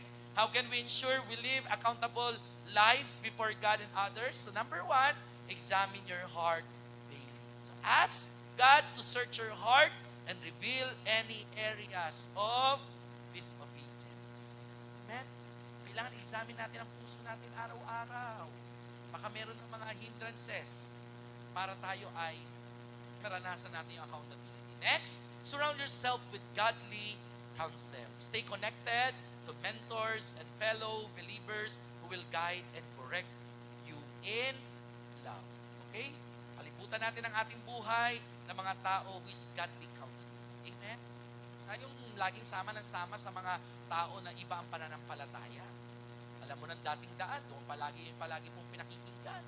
Yung palagi mong kinakounselan, mali. Dapat ang hinahanap natin is godly counsel. Next, confess and repent when you fail. Pag nagkamali, mag-repent. Be honest about your mistake and seek God's forgiveness. And last, serve with integrity and faithfulness. Work as if you are serving God, not men. Sa paglilingkod, kailangan nandoon yung integridad natin, nandoon yung katapatan natin. Di ba? Parang walang pinagkaiba yan. A car needs regular maintenance to function properly. In the same way, our spiritual lives need regular self-examination, correction, growth to stay aligned with God's will. Tandaan natin that true accountability is not about punishment, but about improvement and growth. Kaya ayaw natin ang accountability, akala natin kasi laging punishment. No. Ang accountability is all about improvement at paglago natin. For the conclusion, true servant of God embrace accountability. It is not a burden, but a blessing. It keeps us aligned with God's will, strengthens our relationship, and help us fulfill our purpose. When the day comes for us to stand before God and give an account of our lives, will He be found faithful? Makikita niya kayang tapat tayo? Let us strive to live with integrity, humility, and of course, accountability, knowing that our reward is in Christ is eternal. Ito po ako magtatapos. Live today in such a way that you will not be ashamed to explain your action to God tomorrow. Amen? Mabuhay po daw tayo sa panahon ngayon to the point na ginagawa natin ang confess natin na isang araw hindi tayo mahihiyang ipaliwanag ang ating buhay sa Diyos isang araw. Amen po ba? Sana magkaroon nga tayo ng reflection kung ngayon ba darating ang Diyos. Kaya ba nating sabihin sa Panginoon na nagawa natin, Lord, I did my part. Kaya ba natin? Are we sure na sasabihin ng Diyos sa atin, well done, my good and faithful servant. Mga kapatid, tandaan po natin, maging panata po natin sa ating buhay na magtatapat tayo, magiging accountable tayo, gaano kaliit, gaano kalaki ang ating role na ginagampanan dito po sa ministeryo po na ito, mahalaga ka. Amen? You remember yung parable of talents? Iba-iba yung halaga. May malaki, may medyo. Kumbaga, small, medium, at saka large. Pero nakita po natin, yung mga pinagkatiwalaan po na yun, lahat sila nagsulit sa harapan ng Panginoon. Hindi lang pastor ang magsusulit. Hindi lang mga workers ang magsusulit. Hindi lang mga life group leaders ang magsusulit. The mere fact that you are a Christian, God is expecting something from you. Amen po ba? Kaya ngayong gabi po na ito, let us rededicate our life and yung sense of accountability na Lord, ang bagay na ginagawa ko, ang paglilingkod na ginagawa ko sa iyo, mas iparamdam mo sa akin na maraming mga tao ang umaasa at maaapektuhan kung ako ay babagsak, kung ako ay magpe-fail. Kaya nga dapat ang pastor laging pinagpipray eh. You know why? Kasi ang pastor dapat laging binabantayan ang panalangin. Pag ang pastor nahulog sa kasalanan, damay ang kongregasyon. Sino kaya sa atin at talagang makaka-assure na gagabi-gabi ang pastor ninyo, ang leader nyo pinagpipray? Madalas, ang ginagawa natin, kinikriticize natin si pastor. Pastor namin ganito. Pastor namin ganyan. The question is, napag-pray mo ba ang pastor mo? Napag-pray mo ba ang leader mo?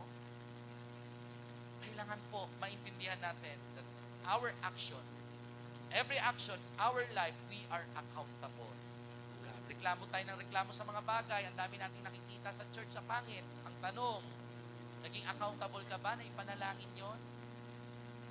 nakikita mo kumukonti ang attendance, are you accountable with that? O wala tayong pakialam? Hindi ko na problema.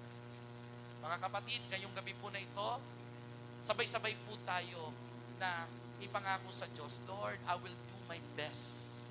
I will be accountable in every task that you will be assigning to me. Tanggalin mo sa akin, Panginoon, yung pagtanggi. Bagkus, O Diyos, i-provide mo sa akin ang karunungan na magawa ko ang mga bagay na pinagagawa mo sa akin. Sige po, misa pa po nating palakpakan na isang malakas na palakpakan, Panginoon. Inanihan ko po na tayong lahat ay tumayo. At ngayong oras po na ito, allow the Lord to speak freely in our life this evening. Hindi po tayo basta mga attendees lamang ngayong gabi po na ito. But instead, majority of us this evening are workers, are leaders. Katulad nga po ng pinag-aralan natin, we are spiritual doctors na pinagkatiwalaan ng Diyos. We need to be accountable. We need to be serious sa ginagawa nating pananalangin, sa ginagawa nating pagsamba, sa ginagawa nating pag-aaral ng salita ng Diyos. Kailangan po maging seryoso po tayo. And as we sing this song, let this song be the prayer of our heart. Di man sapat aking mga gawa, Panginoon. Hallelujah.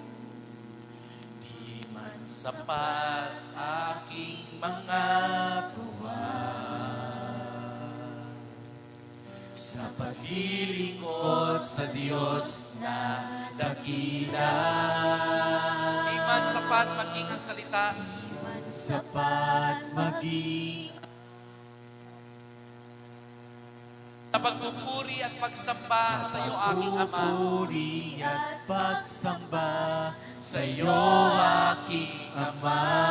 Di man sapat aking mga gawa, Di man sapat aking mga gawa sa paglilingkod sa Diyos na dakila. di man sapat maging ang salita, Sapat maging ang salita sa pagpupuri at sa pagsamba pagpupuri at pagsamba sa iyo, aking Ama. Mang sitwasyon, O Diyos, Anumang sitwasyon at pagkakataon, pagmamahal magtatapat sa iyo. maglilingkod sa iyo na may kagalakan. Maglilingkod sa iyo Yes, Lord. ng may kagalakan.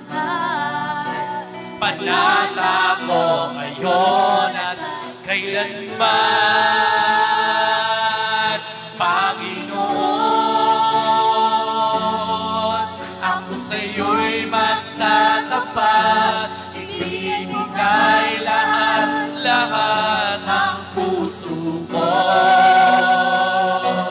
Hindi hangad itong mundo, Panginoon, Panginoon. Di man sasapat, gagawin ko ang lahat ng ibig mo. Para lamang sa kaluwalhatian mo. Lamang sa kaluwalhatian mo. Minsan pa po, di man sapat Di man sapat aking mga gawa sa paglilingkod sa Diyos na dakila. paglilingkod sa Diyos na dakila. Di man sapat maging ang salita, Sapat maging ang salita sa pagpupuri at sa pagsamba pagpupuri at pagsamba sa iyo, aming Ama. sa iyo, aming Ama. Anumang sitwasyon, Anumang sitwasyon at pagkakataon, pagmamahal magtatapat sa iyo. maglilingkod Maglilingkod sa iyo ng may kagalakan. ay kagalakan. Panata ko ngayon At kailanman nakataas ang ating mga kamay, Panginoon.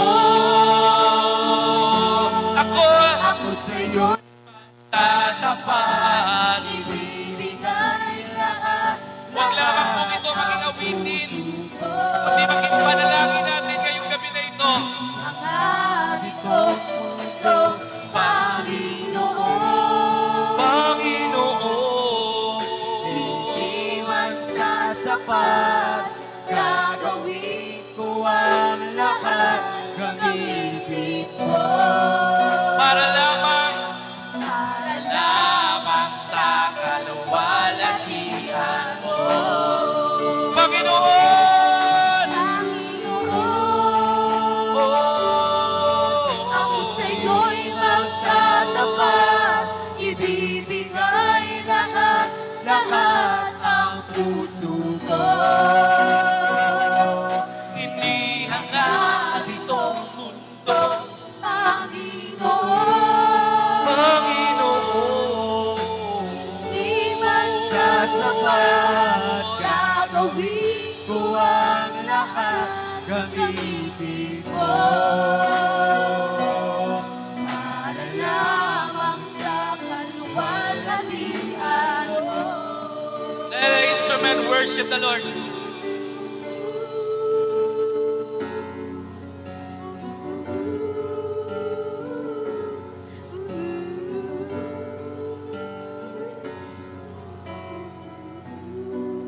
Hallelujah, hallelujah, hallelujah, hallelujah.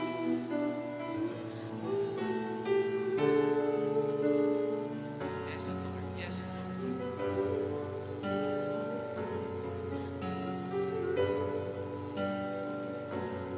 Hallelujah, hallelujah, hallelujah, hallelujah, hallelujah, hallelujah.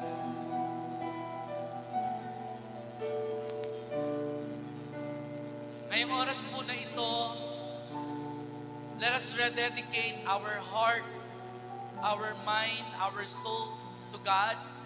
Umpisahan po natin sa pamamagitan ng paghingi ng tawad sa Diyos sa lahat ng kakulangan, kahinaan. It will lose accountability along the way. Ngayong oras po na ito, magbigay po tayo ng ating pong pananalangin sa Panginoon ngayong oras po na ito, that we will serve Him with all our purest, with all the best that we can give.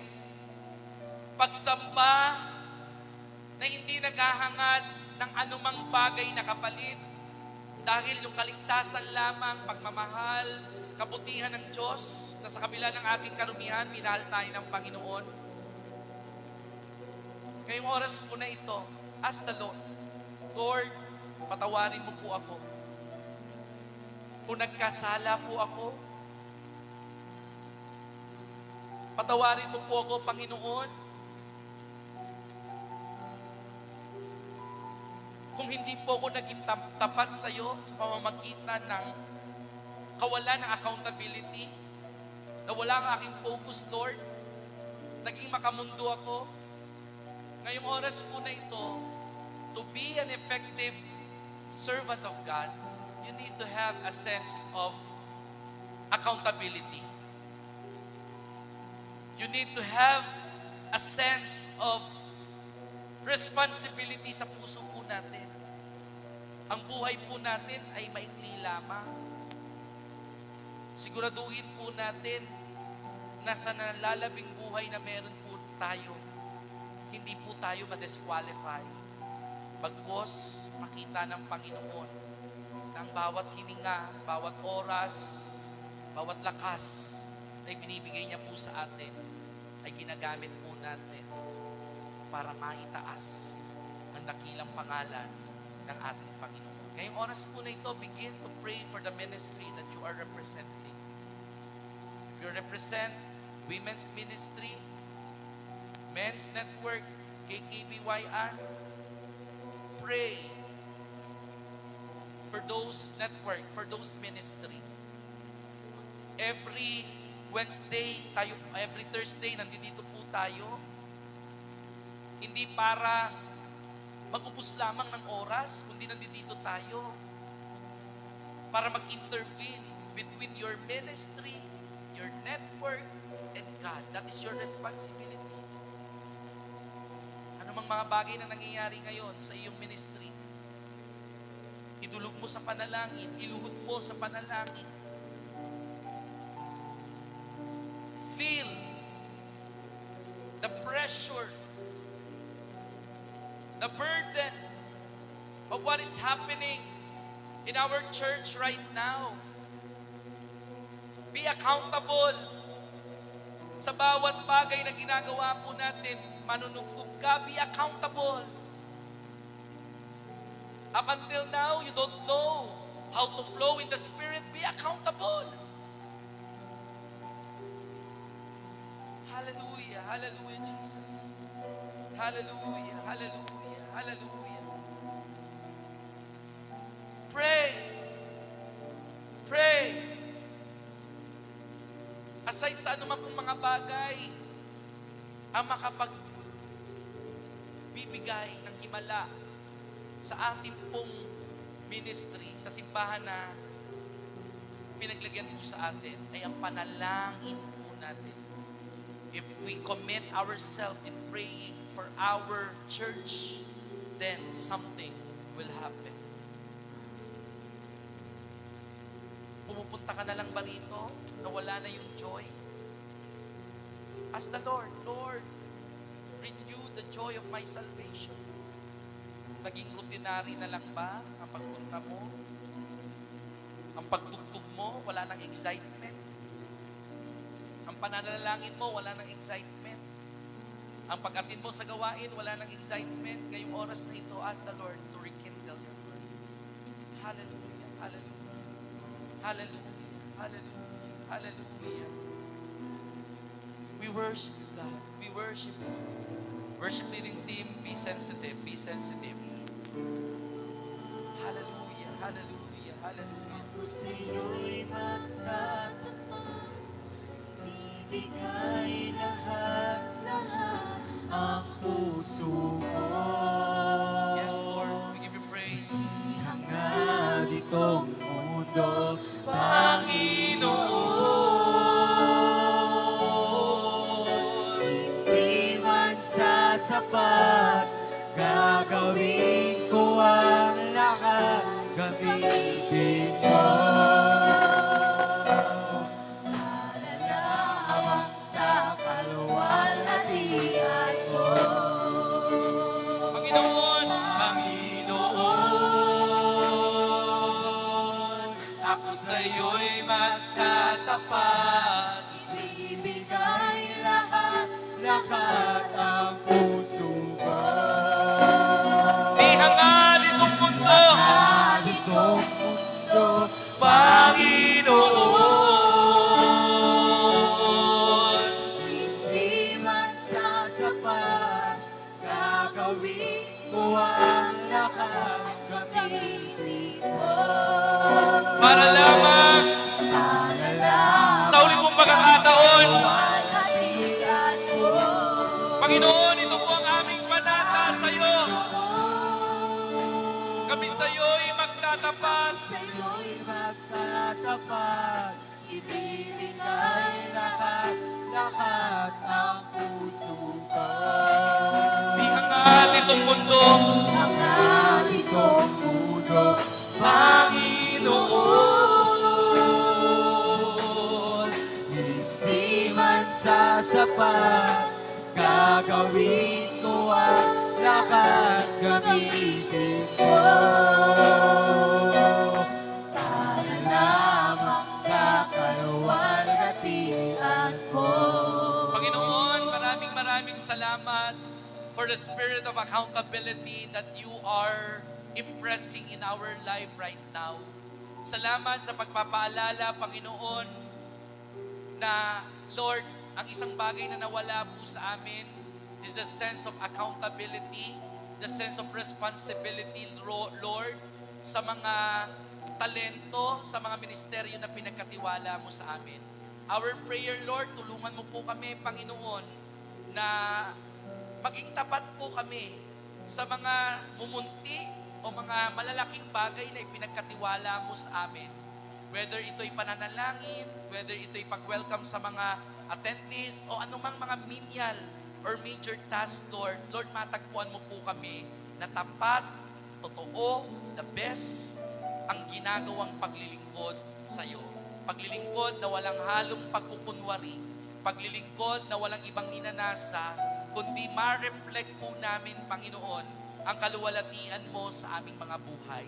Lord, patuloy, Panginoon, tinataas din po namin sa iyo ang LWDT bukas. Lord, kami, Panginoon, ang isa sa mga tatayo, ang JIL San Rafael and JIL Citrus, Lord. Patuloy, Panginoon, samahan mo po kami, tulungan mo po kami, Panginoon. Ikaw lamang ang patuloy na maitaas sa araw ng bukas. Walang sinuman, walang tao, Panginoon, ang patuloy na maparangalan, kundi, Panginoon, ikaw lamang ang maitaas. Let the spirit of excellence, Lord, be manifested in our life, Lord. Lord, sa katuruan na ibabahagi ni Pastora Erla, magsilbi itong kalakasan, magsilbi itong inspiration, encouragement, Lord, sa lahat ng mga manggagawa sa araw ng bukas. Banal na Espiritu, samahan mo po kami sa araw ng bukas, ang worship leading team, and even, Lord, ang mga tatayo sa araw ng bukas, anoint their lips, anoint their life, anoint the whole program, Lord. At Lord, hayaan mo po, Panginoon, na, Lord, yung aming commitment, yung aming responsibility, yung aming accountability. Ngayon pa lamang, O Diyos, maghanda kami, mag-prepare kami nang sa ganon sa araw ng bukas, Panginoon, Lord, maranasan po namin ang pagkilos, ang pagsama mo sa aming mga buhay. Lord, ang JIL Citrus, Lord, ang aming pamilya na pinaglagyan mo sa amin, Lord, patuloy na mahalin po namin ito. Lord, sa mga upcoming activities, Lord, aming Panginoon, Lord God, na mga church improvement, Lord, na gagawin po namin. Samahan mo po kami, tulungan mo po kami, Panginoon, Lord God, na maging isa po kami, one in spirit. Sino man, Panginoon, Lord God, ang iba, ang kanilang espiritu, sa nakararami, Panginoon, continue, Lord, to refine their spirit, Lord. Anumang spirit of criticism, rebellion, Panginoon, ay patuloy na tinatanggalan namin ng kapangyarihan. Bagus, Panginoon, palitan mo na isang pusong masunurin ang puso ng mga tao po na ito. Ano man yung critical spirit na meron sa kanila, Lord, we cast it out.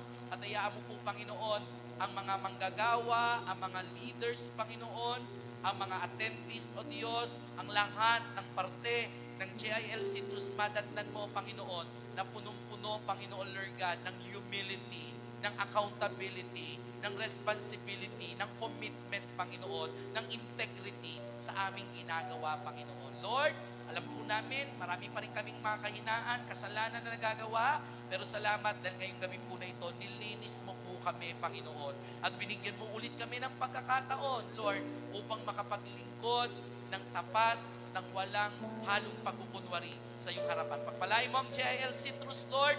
Magdala ka pa ng maraming mga workers, na mga attendees, Lord, mga supporters, Panginoon, na makakatuwang po namin, Panginoon, na bitbitin ang burden, Panginoon, ng pagkakatawag mo sa amin sa lugar po na ito.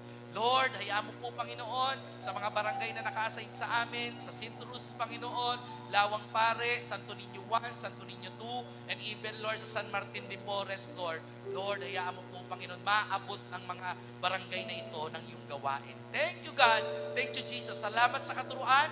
Selyuhan mo ito at patuloy, Panginoon, na mailagay ito sa pinakamatapang parte ng aming puso. Salamat, Panginoon. Salamat, O Diyos. At sa bawat tagumpay, sa iyo po namin may ngati binabalik ang lahat ng papuri. In Jesus' name, Amen. Amen. God bless you po. Praise the Lord! Sama-sama po nating aawitin ang panata natin sa ating pong Panginoon. Let us sing magmamahal sa iyo ng tunay. Magmamahal sa iyo ng tunay. Maglilingkod ng habang buhay sa tanging haring may-ari ng puso ko. Magbibigay ng karangalan, bibigay ng karangalan, sa tuwing na ipapupurihan ka. O Diyos, hindi ko lilimutin, di ko lilimutin na laging alalahanin pag-asa at kaligtasan sa iyo ay sama-sama po natin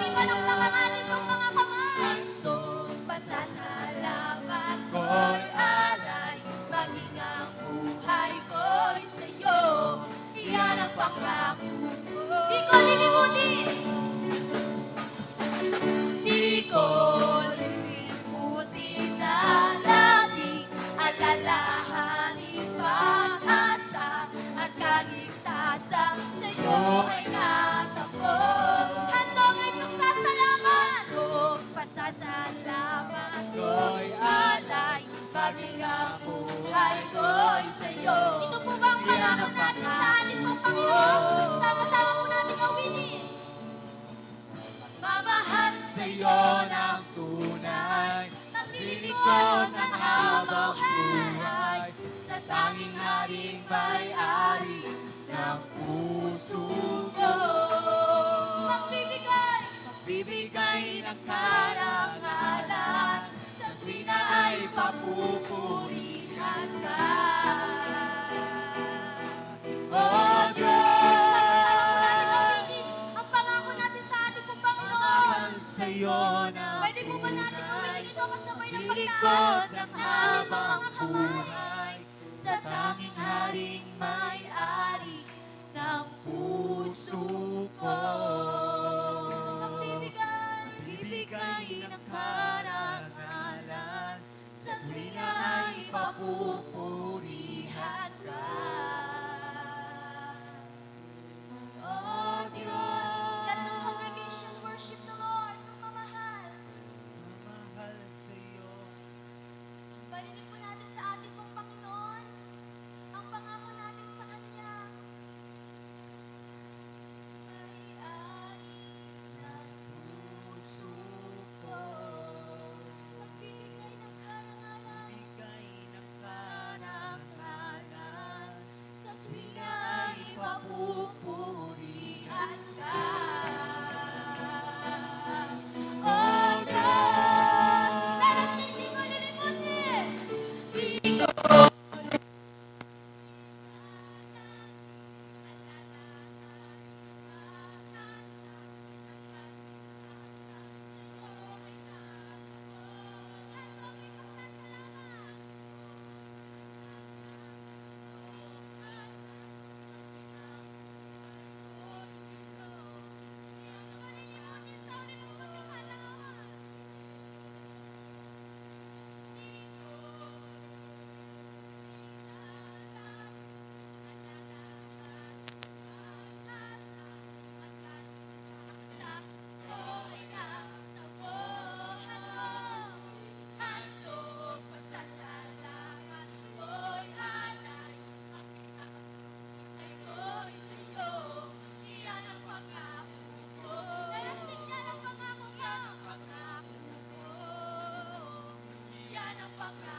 Gawin po ang pinaka-the best na magagawa natin para sa ministry ng Panginoon. Amen po ba?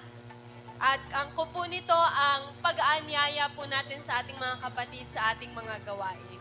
Unang-una na po dyan ang ating Sunday service na ginaganap every Sunday, pang umaga at pang hapon. At nire-remind po ang bawat isa na first Sunday of the month po ngayong linggo. Kaya mag-imbita po tayo, mag-follow up ng ating mga kapatid sa pananampalataya. Next po ang ating weekdays prayer meeting para sa youth na makikita po natin sa ating screen. Ang ating pong midweek service na meron sa JL Church Worldwide at meron din po dito sa ating simbahan. At kagaya po ng nabanggit kanina, meron po tayong Friday gathering which is the Leaders and Workers Discipleship Training, LWDT. Bukas na po yan. Ang venue po natin ay sa JL CSJDM or Sapang Palay, 7 p.m. Tayo po ang naka-assign sa LWDT, kaya sa bawat ministry po, SOS, Women's, maging ready po tayo sa mga gagampanan po natin. And inaasahan po at required po ang bawat isa na makadalo, especially sa LWDT, dahil tayo nga po ang naka-assign with cooperation po sa JAL San Rafael. And next po ang ating Saturday's prayer meeting. Meron po tayong prayer watch for CSJDM at meron din po tayo dito face-to-face sa ating simbahan. Para po sa gustong magpa-counsel with Pastor Ian, pwede po tayo makapag-coordinate kay Sister Noemi or kay Brother Rusty or sa inyo pong leader kung hindi po sila available para ma-schedule po tayo ng consultation with Pastor Ian. Please like, Meron din po tayong prayer items. Sa mga gusto pong mag-send ng prayer items, mag-isa nanonood sa ating live, pwede po kayong direct mag-message sa amin or every Sunday, pwede po nating ihulog ang ating prayer request sa prayer box na nasa registration area.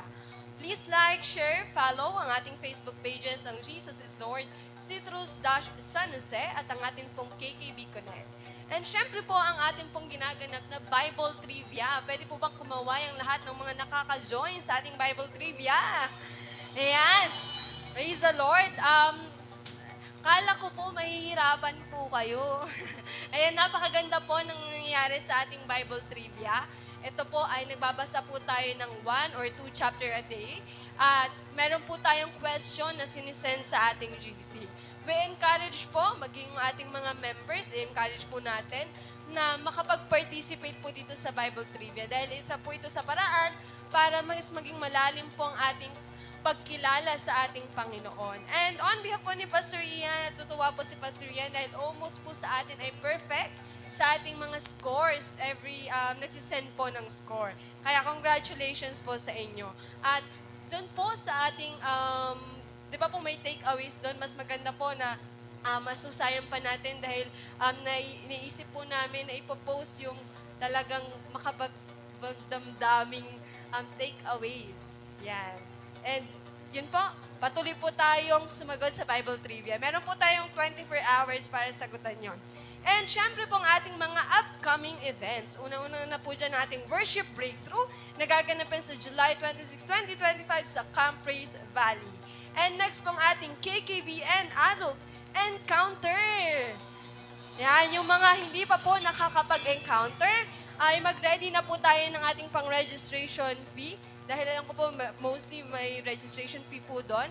Ready na po natin yung ating sarili at pwede na rin po tayong magpalista para masettle na po natin yung mga makakasama at maging ready na po tayo. Kung meron pong KKBN Adult, meron din pong Kids Encounter sa June 6 to 7, 2025. Ang ating pong venue at oras ay to be announced. Maghintay lamang po tayo ng ating mga further details about our encounter. Meron din po tayong Worship 1 USB album. Ang lahat po ng malilikom nito ay magpo-proceed po sa ating JL Cornerstone Balintawak at pwede po kayo makipag-coordinate sa amin para ma-assist po namin yung process ng order po ninyo sa inyong pagbili ng USB album. And last but not, hindi pa pala ito last. And next po ang atin pong oplan sa Gift Mata na gaganapin po sa April 14, 2025. Palakpakan po natin ang ating Panginoon. And ito po ay gawain na inilagay sa puso ng ating mga Women's Network at ang JL Citrus Church at in cooperation with People's Coalition Against Crime and Corruption Group. Ito po ay Monday, 9 a.m. to 5 p.m. sa JL Citrus Church dito po sa ating simbahan. Please inform po yung ating mga kapatid na may malabong mata o gusto magpa-check up ng mata na makasama po dito sa ating simbahan. Meron po tayo ditong benefits na matatanggap. Una, magpa-check up ng mata. Pangalawa ay pwede tayong magkaroon ng libreng salamin, lalo na sa mga may grado na under 300. Pero kapag lumagpas na po doon, may bayad na po siya. Pero half lang naman yung amount na babayaran. Kaya we encourage po na i-announce, i-share po natin. May post po tayo niyan sa Facebook page. I-mention po natin yung ating pong mga kapatid sa pananampalataya. And next po, syempre, ang ating Sibak Party List, number 93 sa Balota. Kung hindi nyo pa po na-inform ang inyong mga kapatid at inyong mga kakilala, pakisabihan na po sila na isang party list lang po ang ating iboboto. At ano po yun? Sibak Party List number 93 sa Balota. And we encourage din po na i-share po natin yung mga post na talagang maganda about Sibak. Baka yung share natin yung mga bash, no? Yan, maganda about Sibak para po mas malawak yung pag-inform sa mga tao na iboto ang Sibak Party List. And okay po. So, yun nga po, kagaya pa ng binanggit ni Pastor Ian, meron pong fake na Facebook page na kumakalat po sa Facebook na supporter ng Sibak, pero hindi naman pala. So, okay po. So, So, sa madaling salita po ay maging observant po tayo doon sa Facebook page na nakikita po natin kung sa SIBAC. Kasi baka yung detalye na nandun sa caption or doon sa details ng picture ay against sa SIBAC, imbes na pinopromote yung SIBAC. Alam naman po natin na ang kaaway nandito para manira sa magandang gagawin para sa ating bansa. Kaya maging mindful po tayo sa share natin at talagang mag-stand po tayo sa katotohanan at pinaglalaban ng ating Panginoon para po sa bansang Pilipinas. Amen po ba?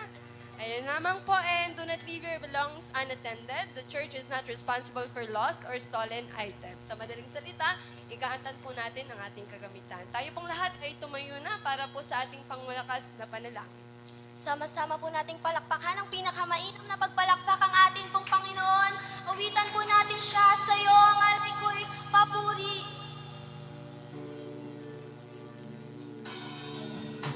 Sa'yo ang Alay ko'y papuri.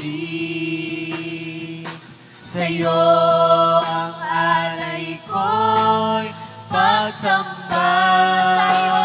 Sa iyo iaalay kapangyarihan at karangalan. Banal ang iyong ngalan. Sama-sama po nating ibalik sa Panginoon. Sa'yo ang alay ko'y papuri. Sa'yo ang alay ko'y pagsamba. Sa iyo iaalay kapangyarihan at karangalan. Banal ang iyong Yes, Lord. Hallelujah, Lord. Hallelujah. Diyos Ama, Panginoon Jesus, Banal na Espiritu, salamat po, Panginoon, sa presensya nyo, sa pagsama nyo sa amin, Panginoon, at naging matagumpay, Panginoon, ang gawain na ito. Salamat po, Panginoon, na nandyan kayo lagi upang kami aming turuan, Panginoon, upang kami ay aming yung turuan, Lord. Lord, dalangin ko rin po, Panginoon, salamat po sa mensahe na pinigay nyo, na maging accountable kami, maging responsible kami, Panginoon, sa ininatas yung gawain sa amin. Dahil bilang lingkod ninyo, Panginoon, ay dapat lang po kaming sumunod. Dapat lang po kaming maglingkod sa inyo, Panginoon, sapagkat kayo po ay aming Diyos. Kayo po ang lumikha sa amin, Panginoon. Ganon din po, Panginoon, nagpapasalamat kami, Panginoon Jesus, sa sakripisyo niyo sa krus ng Kalbaryo para magkaroon lang kami ng kaligtasan, para magkaroon kami ng buhay na walang hanggan. Kaya maraming salamat po dahil po dyan sa inyong ginawang sakripisyo ay may utang na loob kami sa inyo. Kaya nararapat lamang po, Panginoon, na kami maglingkod sa inyo ng mabuti. Maglingkod kami sa inyo, Panginoon, ng nararapat. Kaya po, Lord, dalangin ko po sa gabing ito, hindi po namin magagawang maglingkod ng nararapat, Panginoon, kung hindi niyo po kami tuturuan, kung hindi niyo po kami sasamahan, Panginoon. Kaya po, Panginoon Jesus, hinihingi ko po lagi ang inyong pagsama, ang pagtuturo sa amin, Panginoon. Lalo po, Panginoon, ang dalangin ko po, naturuan niyo po kami laging itama ang aming mga puso, itama ang aming pag-iisip, at lalo na po, Panginoon, itama niyo ang aming motibo. Bakit kami narito? Ay upang kayo'y aming paglingkuran at upang kayo'y luwalhatiin namin.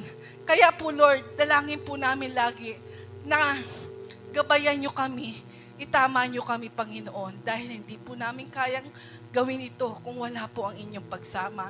Ganon din po, Panginoon, salamat po sa buhay ng aming Pastor Ian, na tunay po talagang ibinigay nyo dito sa amin, dito sa GILC Truth, para kami gabayan, para kami turuan, Panginoon, at para kami itama. Salamat po sa buhay niya, na tunay po ninyong ginagamit, Panginoon, sa dakong ito.